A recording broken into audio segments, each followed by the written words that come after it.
Greetings, this is Eugene the Philosopher, the greatest living philosopher after the unfortunate passing of Quentin Robert de Nameland, who has been the greatest living philosopher before me. In this video, I wish to talk about the virtual war that is currently going on, I would claim, and, well, more on that later, see the details later. And hopefully, like, this is my sort of, how do you say it, wish, you would get some better picture of what's going on currently, and again, hopefully, but I'll clarify at the very end, like, this is not my, like, true insight into the nature of things, but hopefully this worldview would help you sort out what the hell is going on currently, okay? So this is my wish, again. So when I'm talking about virtual war, what do I mean? Well, in human history, as you're probably aware, we've had quite a lot of actual wars, like some people like number them by tens of thousands or something. So pretty much humanity was always at war, right, throughout history, and even before recorded history, supposedly at the very least. So actual wars, I would divide them into, it's a very schematic, very abstract, very stupid scheme, but it's a scheme I came up with. I mean, why wouldn't it be stupid because of that? So I would divide them into sort of like three dimensions, you know, like during ancient history, we've had pretty much like point-like wars, if you know what I mean, like one-dimensional wars. So one city-state, one polis was attacking another polis, which was also one-dimensional, like almost a dot on a map, right? And they like fought in some place, and that battle decided the result of the war. So this little dot on the map decided the war. So it was one-dimensional, right? City-state phase. Then we had national states after the Peace Treaty of Westphalia in 1648, etc., etc. So I talked about this in Cities versus Villages video, where we had national states, again, in like roughly 18th, 19th century, and we've had like territories of these national states, and then we've had mass armies, so wars, the actual physical wars, became like two-dimensional. So now we have a front line, which again is a line or a curve, and like two forces kind of pushing each other along this line, or rather perpendicular to this line. So this is a two-dimensional war, so to speak.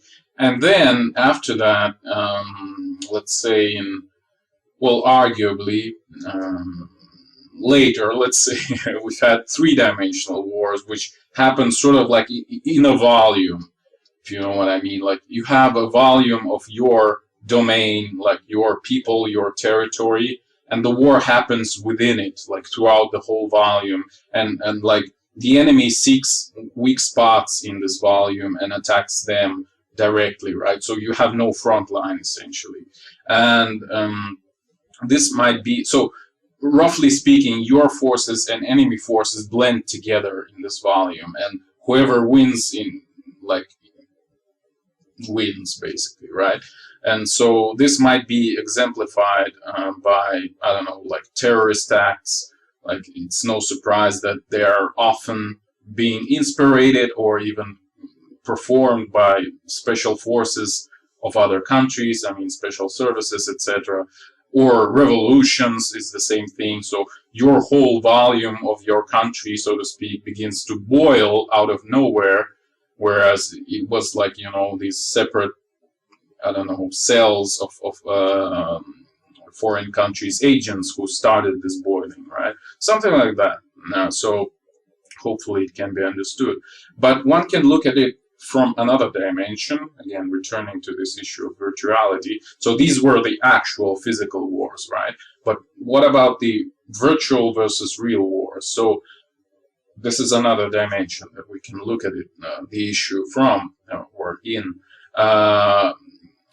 when essentially, like, if you think about the wars of the past, again, they were real, all of them, pretty much. Whereas, pretty much starting in 20th century, I would say, although arguably it started earlier, but in isolated cases. But in 20th century, it has become a norm to actually wage war virtually. So no one is actually fighting really on the ground. Well, maybe someone does, but it's not the whole point. The point of the whole war.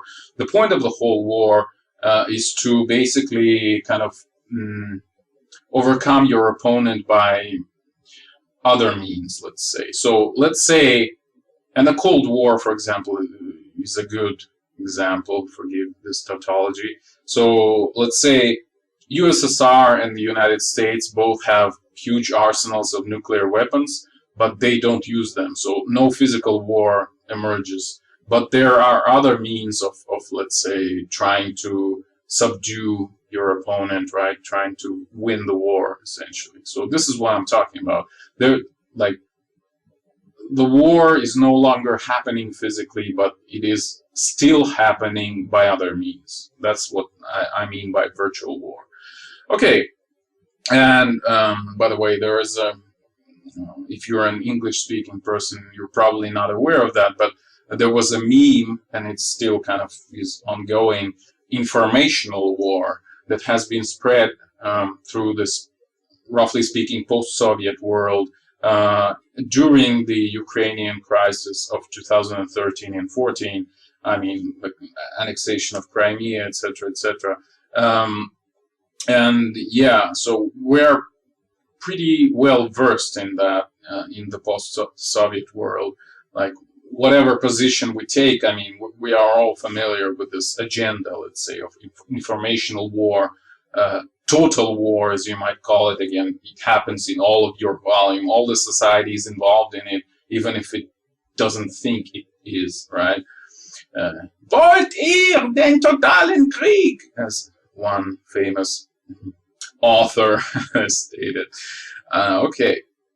So, and by the way, returning to my point in one of my previous videos where I said that, yeah, during this Crimea-Ukrainian crisis in 13 and 14, we've actually gained so much experience. By we, I mean people in the post-Soviet Union, that, again, that like the U.S. elections in 2016 was like a just a repetition. Like, I mean, we're already like veterans of this thing. Like when you said, oh, there's a meme war, like media war, like blah blah blah. Well, we've already been there like 3 years ago. But whatever. Okay, so my claim in this video would be that there is indeed a war going on of this sort. Okay, of this virtual sort. So this is basically the whole point of the video. There is a war going on. We're at war, basically. The whole world is at war. Now, there is a question of how should we call it, like World War III or IV? That's a good question, because some authors call what is called the Cold War World War III, and I would actually agree. Like actually, it seems to be the case that Cold War was actually what you could have called World War III, right? So this ongoing World War seems to be World War IV in this case, right? And it seems like it's right now it's kind of stepping up into its active stage. That would be my point. And okay, so pretty much this video is based on some conspiracy theories that I support, okay? So the following, and even the previous statement about the ongoing war is a conspiracy theory in itself, but again, if you think about it, it makes sense, okay?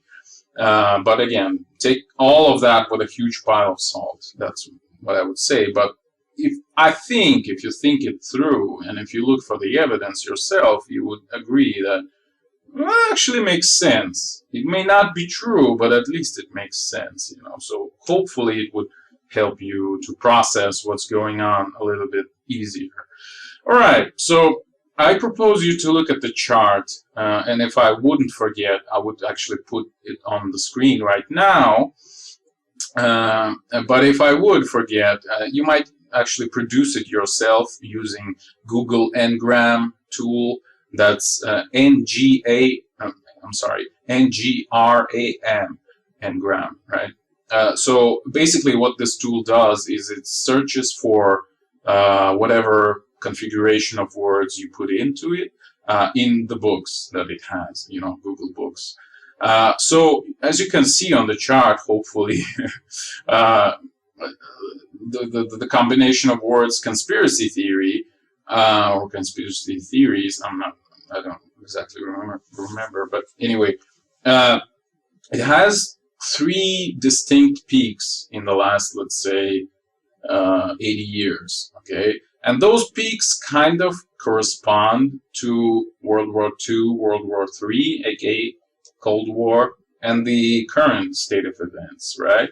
So this might be sort of like a secondary, of course, I mean, they don't like correlate. You cannot say that they precede the World War or they appear after or they appear during. So it's all, super vague and super non-scientific. But hopefully you can see 3 distinct peaks. That's basically what I'm asking of you currently. Okay, so we are not sure whether the 4th, as I would call it, World War is ongoing. Maybe it would begin like a year later. Maybe it has already ended a year ago, which is doubtful.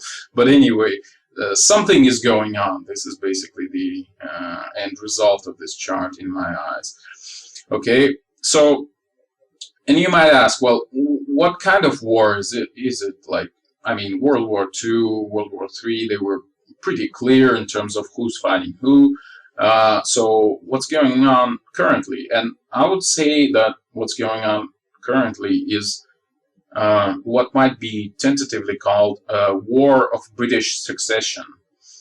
And I know those of you who read my Facebook page already know what it is, but anyway, so it's named by an analogy of the war of Spanish succession of 1701-1714, right? So the idea is to divide the world again. Obviously, it's a world war. And like, well, let's say in World War II, what was the point is to, well, again, divide the world. Like, people wanted more colonies, people wanted other people's assets, etc. Like, arguably, and I agree with this, like Russian philosopher, a modern philosopher, Golkovsky, says that China was the main prize of World War II. Like, really, World War II was all about China, because China was the most voluminous, both in terms of population and wealth, territory still not claimed by any of the major powers. So, but everyone had their interests in China, like Russians, well, not Russians, but Americans, the British, the French, the Germans, etc., Japanese. So that's what started the World War, essentially, World War II.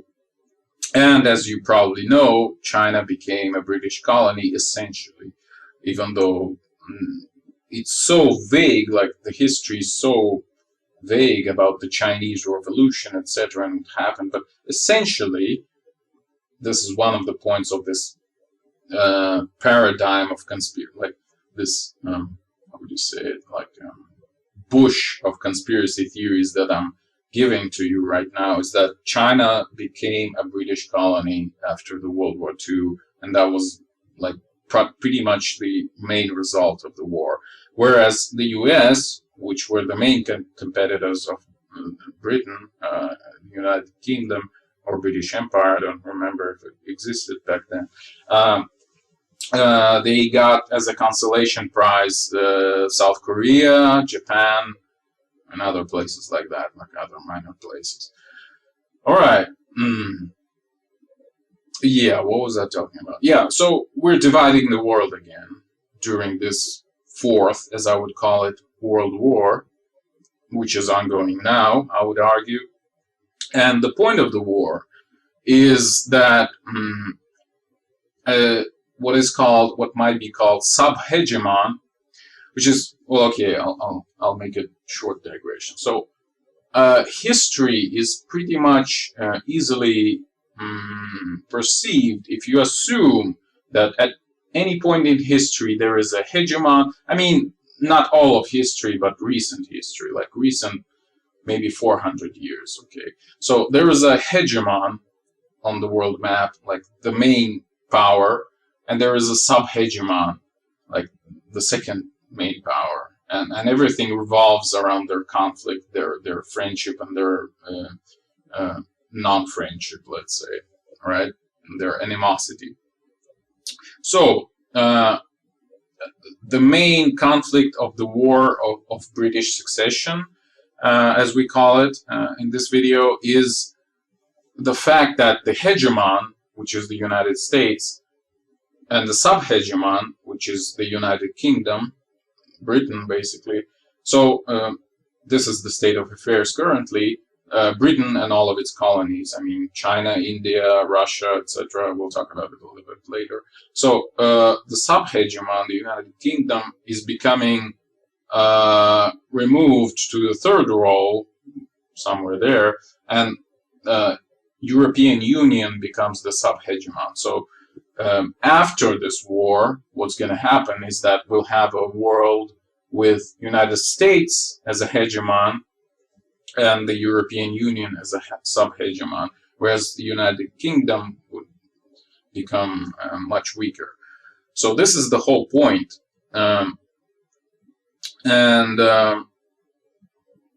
Why is it the case, you might ask? Well, the thing is that currently United Kingdom has the longest reigning monarch in its history, Elizabeth II, right? And actually, she's the fourth longest reigning monarch in the world in all of history. So it's like a lot, you know. First is Louis XIV, the French king. But he has become a king when he was like 5 years old, whereas Elizabeth was like 26, I think, or something. So it's a big difference, you know. But anyway, and why would that be important? Like Britain is like a free market economy or whatever. Well, no, not really. I mean, and that's a big irony with Britain, with United Kingdom, is that it has still remained an feudal country, essentially. So it's a big irony again that Britain was the center of industrialization previously, like in the 17th century. Of course, the later, the more. And other countries have adopted practices of industrialization. Let's say this proverbial wool industry and blah, blah, blah.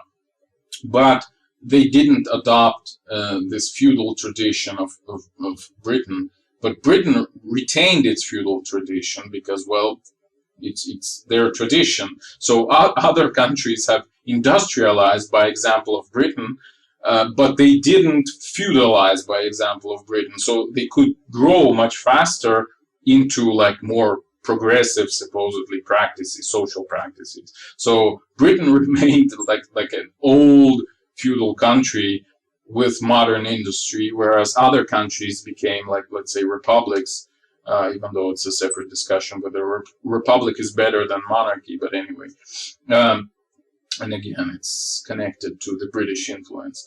The point is that Britain remained pretty much a feudal country, despite its industrialization, whereas other countries were able to industrialize without retaining this old anachronistic feudal carcass, you know, feudal skeleton, you might say. And by the way, the same type of irony can be seen in the United States, but it's the anachronism of republican form of governance. So United States arguably were the first major republic to appear in the world, right? Even the French took their example, but maybe I'll mention it later. But the United States type of republicanism is, again, outdated, sort of. So they've exported this republican thinking to everywhere, pretty much, but they themselves remain this sort of old, super unfit type of republic. I mean, think about two-party system. I mean, it's oligarchy basically. It's not a republic even, right? So yeah. And yeah, speaking about French Republic, like arguably after the United States, they've been the second largest power to adopt this thing. Well, I mean, France was actually stronger than the United States at the moment. But anyway, the French Republic, the French Revolution, arguably was the revenge of the British. I mean, it's pretty much an established fact that the British have invoked, I don't know, inspired the French Revolution and basically tore down the French monarchy. And it was their revenge, the British, I mean, to the French, for the French inspiring the American Revolution in the first place. I mean, Americans are all proud of their revolution, like, oh, we beat their asses, those British asses. But the point is that the whole world were beating British asses back then. I mean, can you name the largest land battle of the American Revolution? That's the question. Well, it turns out it was the siege of Gibraltar in Spain, believe it or not. So basically the Dutch, the French, the Spanish, they were all fighting the British back then. So American Revolution would have never happened if that wasn't the case. And the British were attacked all over the globe, and American Revolution was only a part of it, and mostly was fueled by French, right? So the French Revolution was the revenge for that. So basically the British tore down the whole French state after the French have torn down a large piece of their colonies. Okay, so finish this segment. So if we are at war, as I claim, this war of British succession, it shouldn't be surprising to you.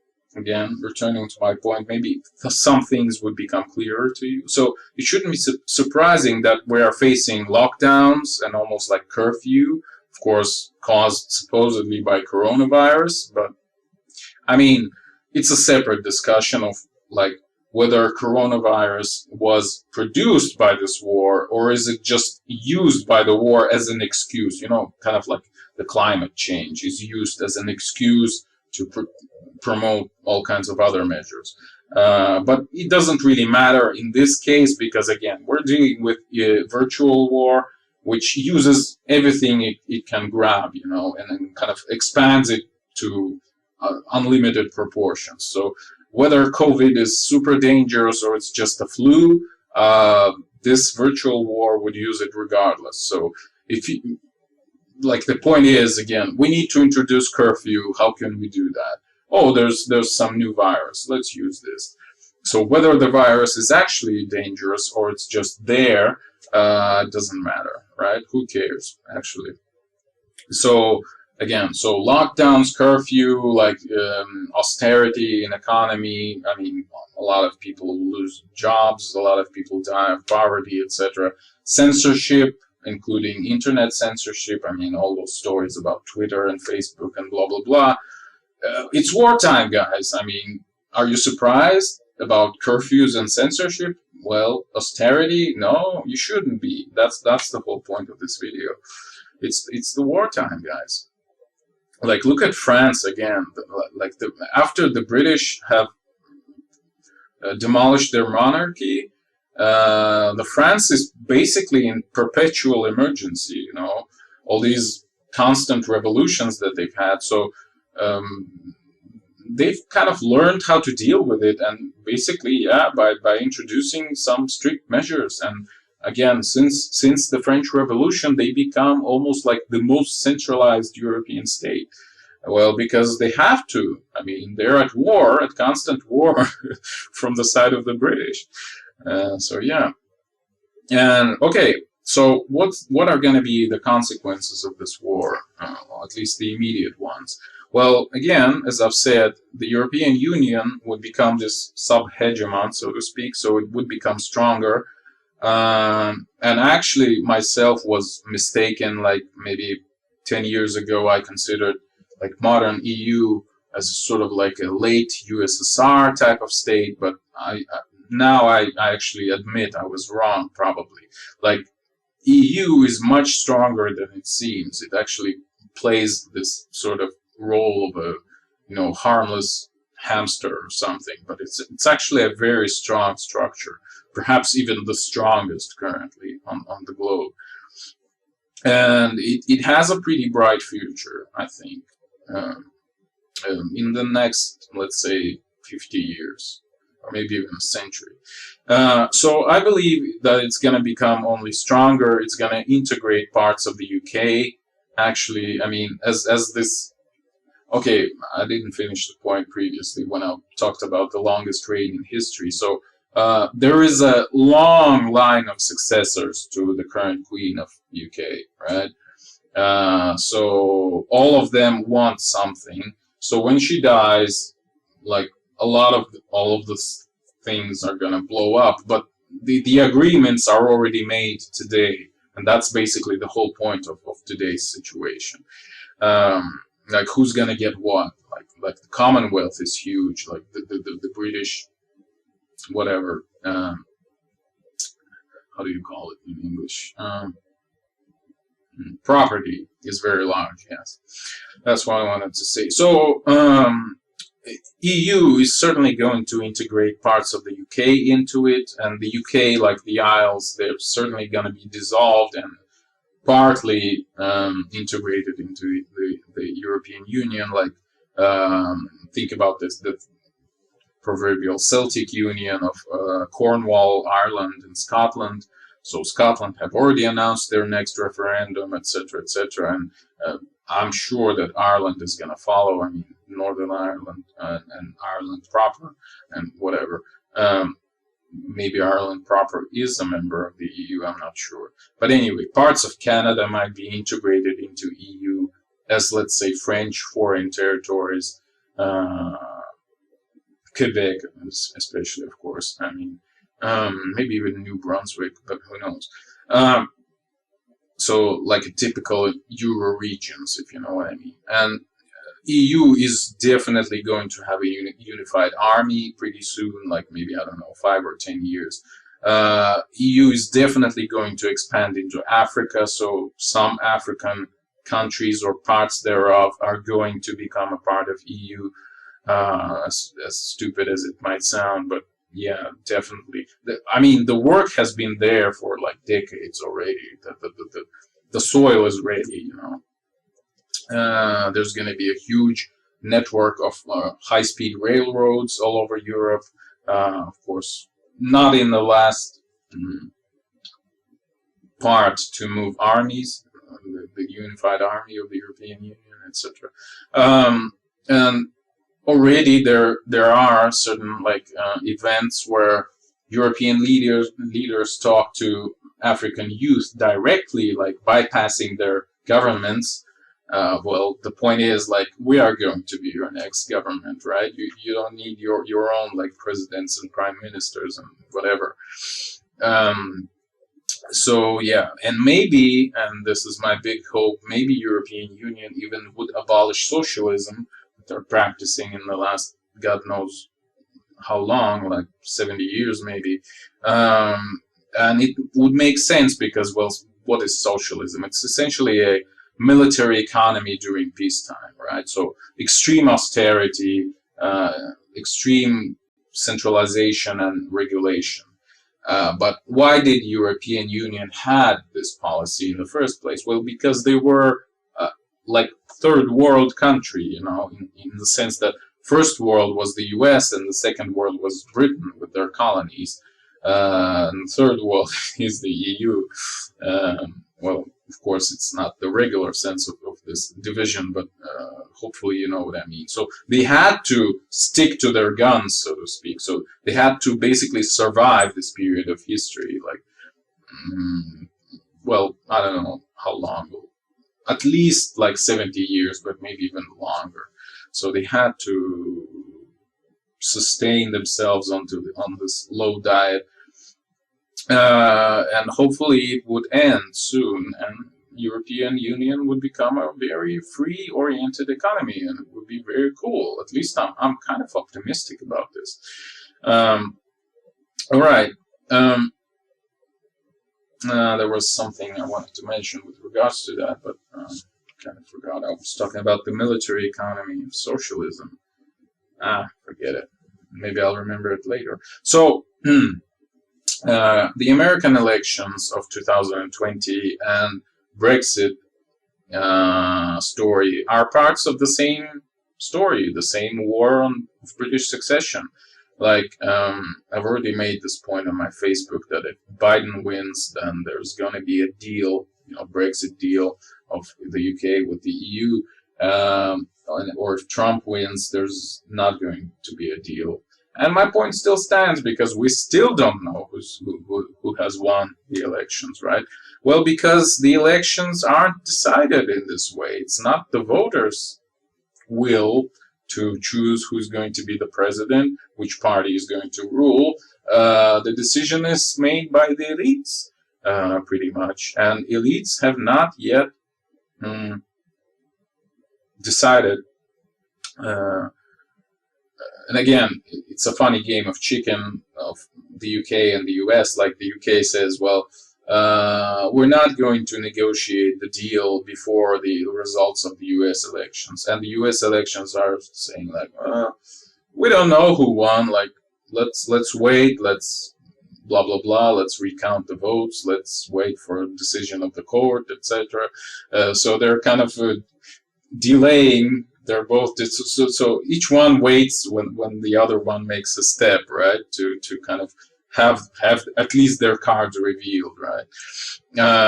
So it's two big unknowns fighting each other, not knowing what each other is. So it's very funny in this case. So yeah, like my naive, I would claim rather naive American friends said. Talk about election fraud and blah blah blah. Well, excuse me, but your elections were never genuine in the first place. Like, I'm not sure if you're aware of it, but look at what Thomas Edison's first invention was. It was an electric machine for counting the votes in the Congress, which he proposed in 1869. And you know what happened to it? Well, it was declined. They said, no, we'll deal with our elections on our own, with our voting process. We don't need you, technocrats with your crap. Technocraps, you might say. That's a good neologism. Whatever. So, like, real elections is not how things are done, even in the US, which is, again, in the first place, like an old republic in Star Wars kind of sense, which doesn't work, basically. That's the whole point of the old republic. Things are being decided by other means, right?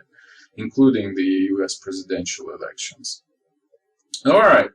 Well, we talked about the future of the UK, which is pretty grim. I mean, the questions still remain.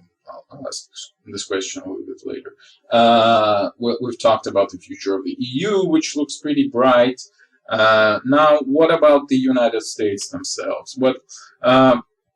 Here I'll make a short digression. Again, I've talked already about the city-states evolving perhaps sometimes through the stage of empires into national states.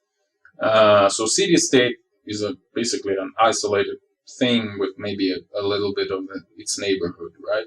Whereas a national state is like a swath of land,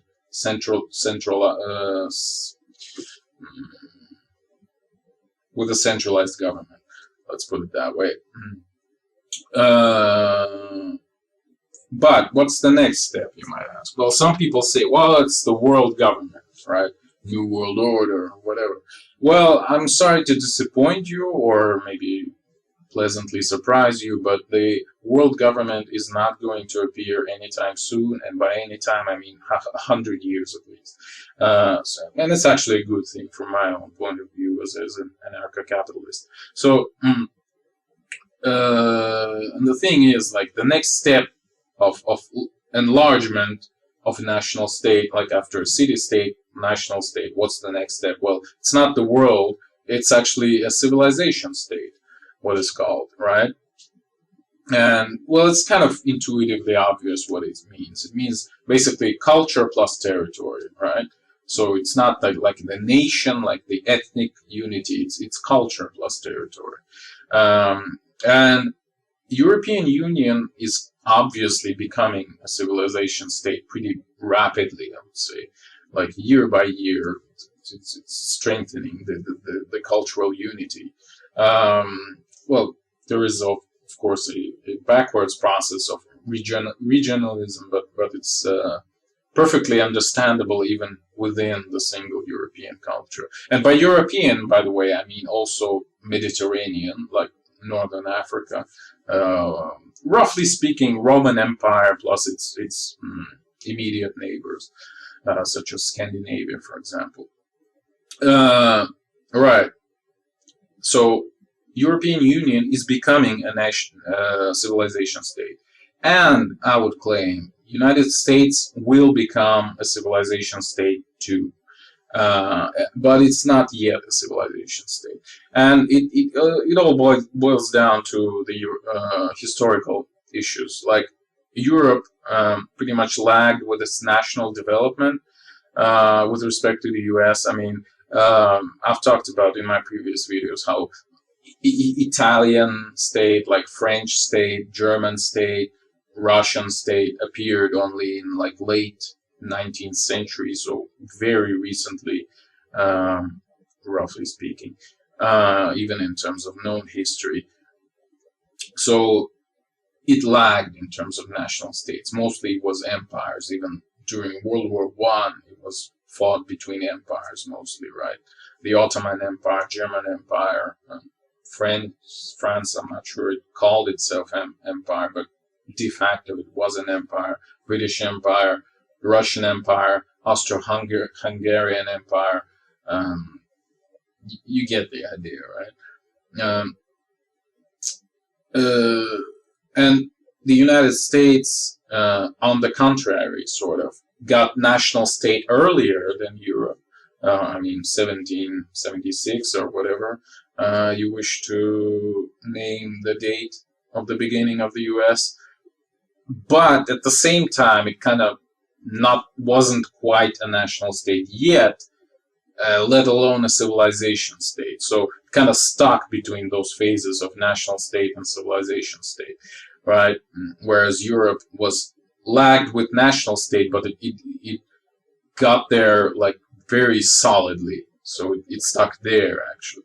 But it got, well, okay, that's perhaps it's too complicated. But what I will say here is that the United States initially was sort of something in between of an empire and a national state, but pretty much a national state, although not quite, again, sort of like an empire still. But they had no intent of becoming a civilization state at all. Whereas Europe was filled with national states a little bit later than the United States.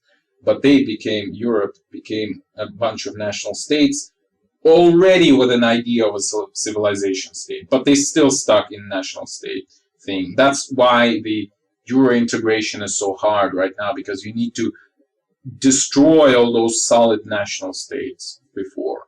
But the problem with the United States is that they've solidified in this stage of in between the national state and civilization state, or an empire, if you like, and they cannot move on in the form that they are in currently, again, because of their very old atavistic constitution and things like that, and republican traditions, which do not accept any changes, essentially.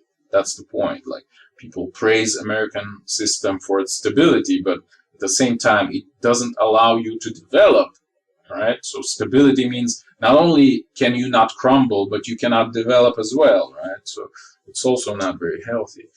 And you can think about Monroe Doctrine of 1823, which was about like non-colonialism of Europe in Americas, which basically meant like America is a different place, which means kind of like we are a civilization of our own.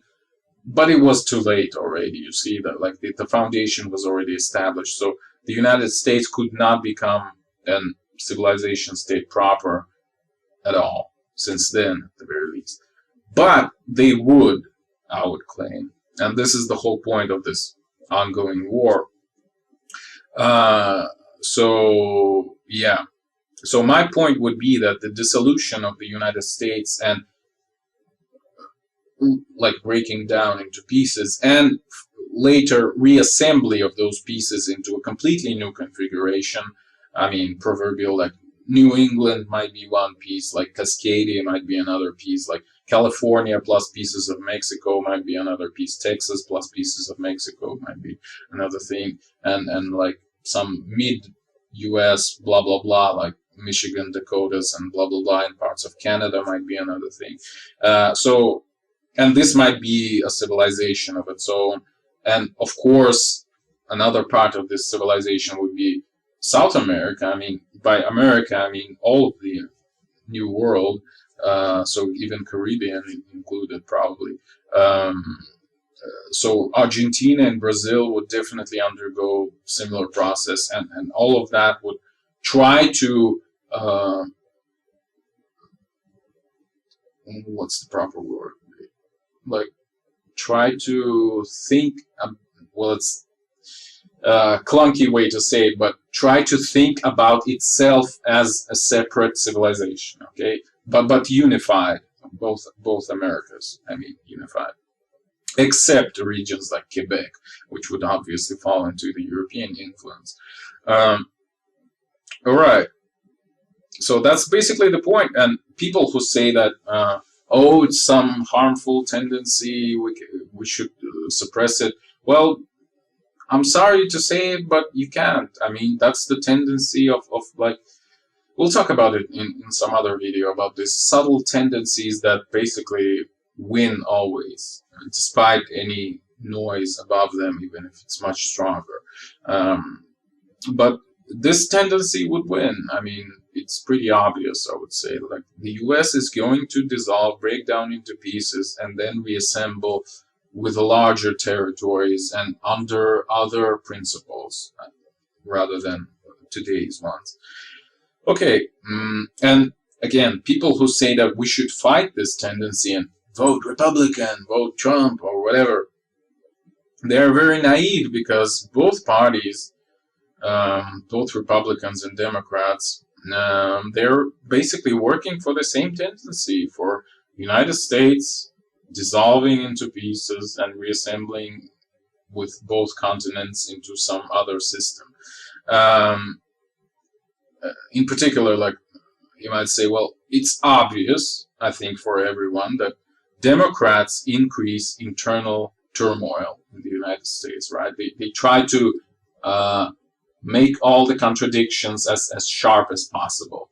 They try to push the thing, right? To force this dissolution, right?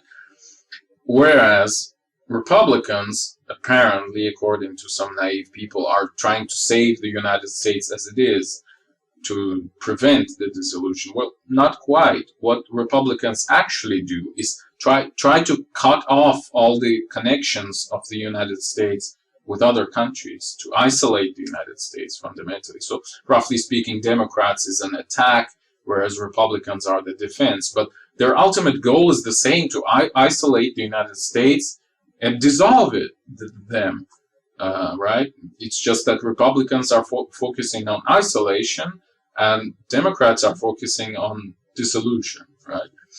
But they're part of the same, two sides of the same coin, essentially. And it's inevitable. It's going to happen. I mean, I'm sorry. If you want to keep the US as they are right now, it's not going to happen. Okay. And the question might arise. We're already going towards the end, but still, along the way, the question may arise, well, what's going to happen to China? Because American propaganda says China is super important. And other British colonies, I should ask, like Australia, Canada. Well, I've already mentioned Canada. Like, parts of it is going to be integrated into the next American civilization state. Parts of it are going to be integrated into the European Union as French foreign regions, let's say.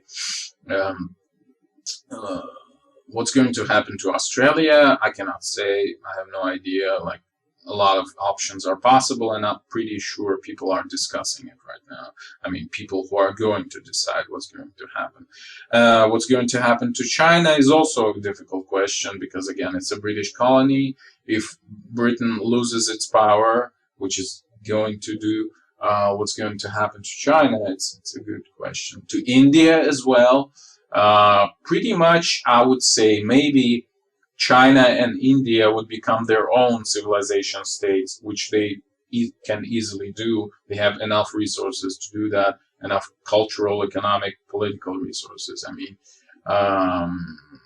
so yeah, they would be separate civilization states on par with some others, right? Like Europe. Well, Europe would be kind of higher for many reasons. But these other ones would be understandable centers of influence as well, right? Otherwise, they would be divided between all those inheritors of Elizabeth II. And the Russia would also most likely be dissolved. Like, it wouldn't remain a single country as we know it right now.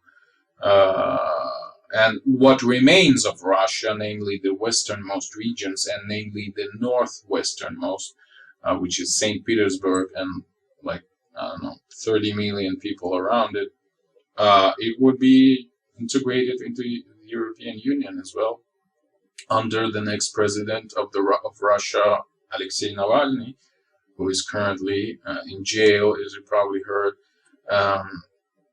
But whatever, we could talk about this separately. I don't even want to do that. But next president of Russia is Alexei Navalny. That's all you need to know. And he's going to step into office in 2022 or 2024, roughly in this time span. I mean, he's currently in jail for 3 years, I think, 3 plus maybe, 2.5 maybe.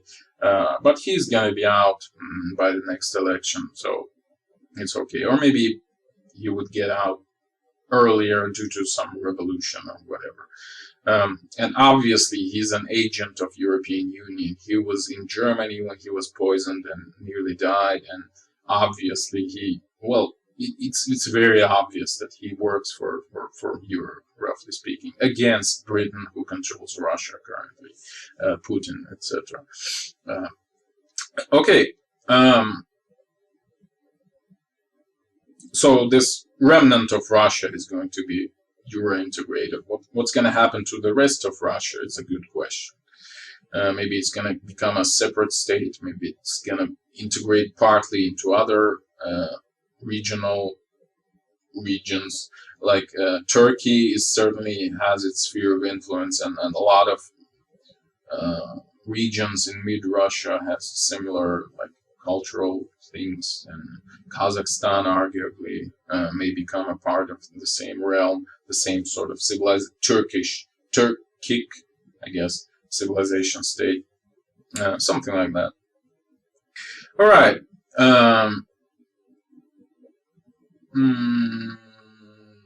Yeah, speaking about China, well, it wouldn't surprise me if during this British war of British succession, let's say, Winnie the Pooh would step down and be replaced by somebody else. Like, let's say, suddenly he would get COVID and die, like maybe even like a week from now.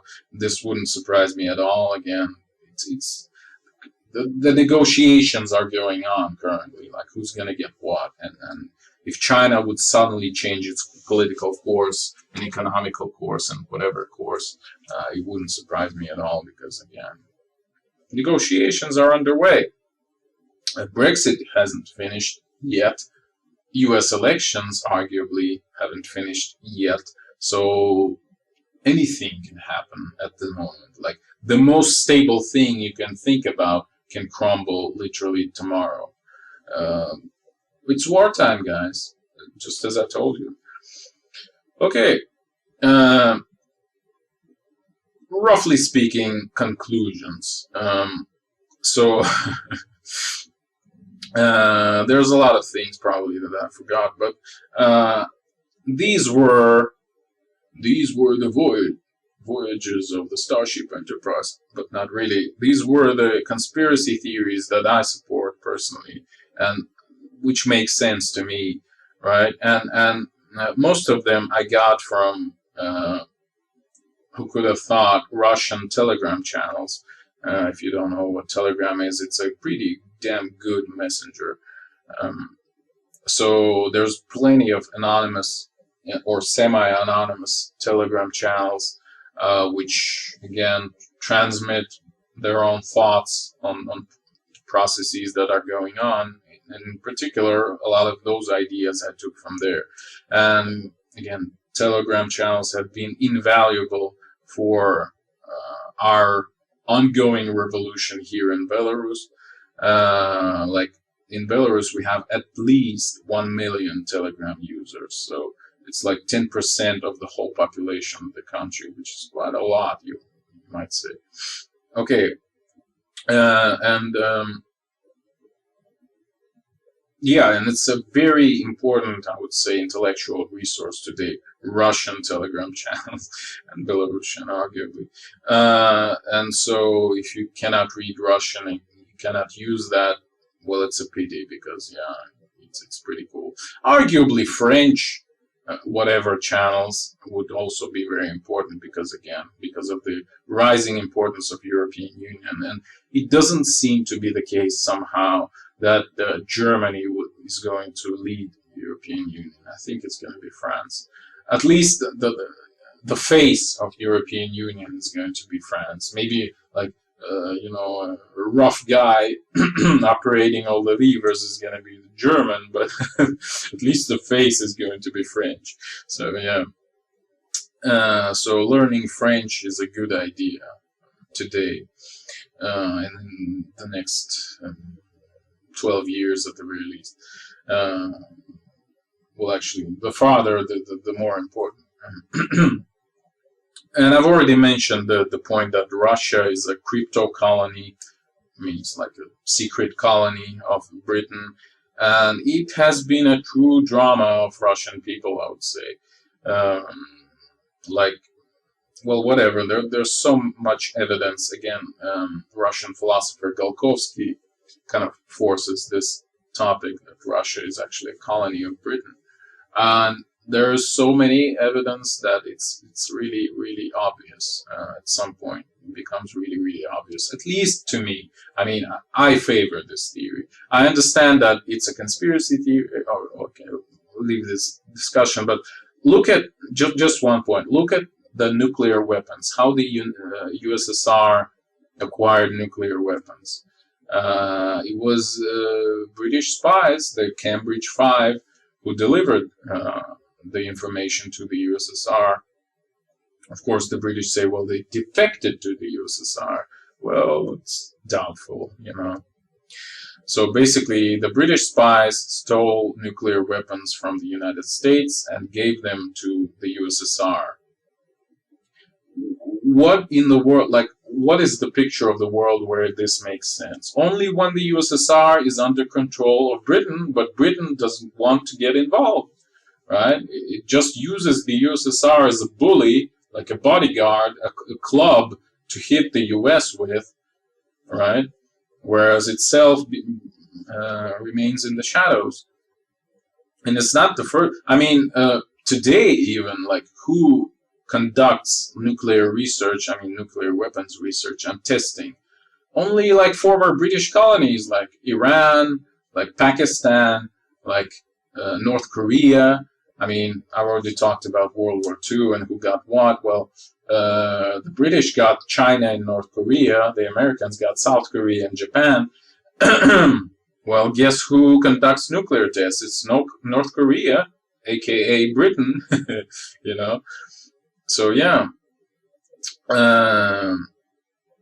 So the question might arise, why aren't the administrators in these supposedly British colonies, such as China, North Korea, and Russia, why aren't the administrators and India and, well, blah, blah, blah, the whole Commonwealth, why aren't they British themselves. Like British should have sent their own people to control the population of the subjugated land. Well, not quite, because again, it's actually a very different style of colonial management that the British had and, let's say, the French had. So, and it's actually, there have been some studies made, like exactly comparing the outcomes, long-term consequences of British colonial rule versus French colonial rule. So the difference in practices were that British people told their colonists, basically, well, the subjugated peoples, like, okay, you do whatever you want, so you appoint whatever leaders you like, you may elect them or whatever, make them kings or whatever, you do whatever you like, you retain all your practices, like cultural practices, etc. All we need you to do is to, at some point, like every now and then, gather all your valuables and send them to London. That's all we ask of you, right? That's British colonial rule. Whereas French colonial rule was that we demand you to behave as we tell you. We are going to impose our cultural practices onto you and maybe send our own administrators to govern you as we wish you to behave, right, etc. So it's much more suppressive and centralized. Whereas British said, well, you do whatever you want, you just send us all your stuff, you know, and we don't care what else you do. And actually, like, long-term results show that the British colonies are much better off after decolonization, you know, than the former French colonies. But whatever. So the point I was making is that the fact that the Russia is being controlled by Russians supposedly doesn't mean that it's not a colony. Same goes for China, same goes for Korea, same goes for Iran and Pakistan and India and South Africa and Australia and Canada and a dozen of other places. All right. So, and again, people talk about Rothschilds, you know, all these evil Jewish bankers. Well, who are the Rothschilds? They're agents of the British Crown. I mean, it's pretty obvious. You read the history of Rothschild Bank and you would see where it comes from. It's London, basically, right? And in case you would say, well, it's a private enterprise, it was just like registered in London or whatever. Well, think about this for a moment. You know who colonized India? You know who colonized Caribbean and Americas? It was private East India Company and private West India Company. It wasn't a British Crown in the first place, you know.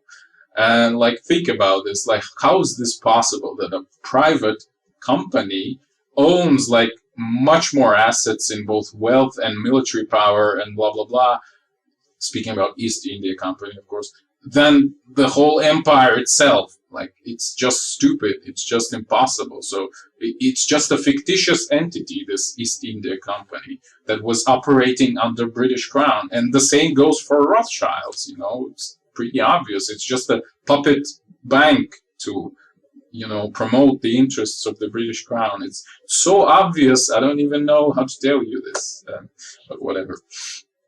All right, let's end this on some sort of positive note. So here, again, I've promoted some sort of conspiracy theories, not some sort of, but some particular ones. And I would say that I would justify this, because I'm a philosopher after all, by saying that conspiracy theories in the first place is a form of art. That's what I would claim. Like, I've already claimed in my video, I think it was this video, like Stories of History, that history is actually not science, it's not something, it's not engineering, it's a form of art. In particular, history is a form, it's an art of reconstruction. Like, you see separate pieces and you, like, imagine they are part of a single entity, a single narrative, let's say, right? So you reconstruct this narrative, you actually construct it from those pieces yourself, depending on your value system, your blah, blah, blah experiences. See my video, Inheritance of Ideas. Okay, so history is a form of art. art is an art, you know, like painting, music, poetry, whatnot. And conspiracy theories is a form of art. Again, you see separate pieces of information and you try to construct a cool narrative that would unite them all, you know, like draw a picture of an elephant from separate gray dots, you know, something like that. And it's kind of cool, and I enjoy that. And like, yeah, that's basically the only thing I get from it. It's not like being horrified, like, oh, we're all ruled by evil Rothschilds or evil British Crown or evil America. It's just that the very, you know, this click that you get when, oh yeah, that makes sense. It's kind of cool, you know, that sort of sentiment, and it's really cool. So I enjoy them because of that. All right. So hopefully this video would help you in some way to not get mad in this wartime.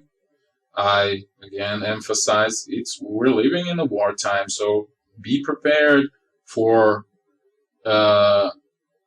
like seemingly unrelated but strict measures. That's what I'm saying. But don't be afraid, because, well, we're going to survive it anyway. I mean, it's not even nearly the worst thing that has happened to humanity even in the last 100 years. So it's just, I mean, just a flesh wound, you know.